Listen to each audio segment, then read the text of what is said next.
اترجى الشعب العراقي، اترجى النخوة العراقية، رجاء لأهل القومية، لأهل الحمية، رجاء من جنوبكم لشمالكم الأكرادكم البغدادكم، أنا أترجاكم من دون شتائم نظل إخوان وتحرنا. يعني أنا أردنية، أتمنى لكم الفوز بس عشان ما تشتمونا. انتوا عراقيين، انتوا اهل الادب، انتوا اهل الشعر، انتوا اهل الثقافه.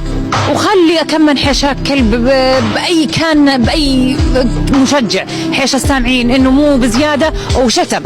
انت ليش عراقي تنزل لمستواه وتقوم ترثينا وتهجينا وتشتمنا؟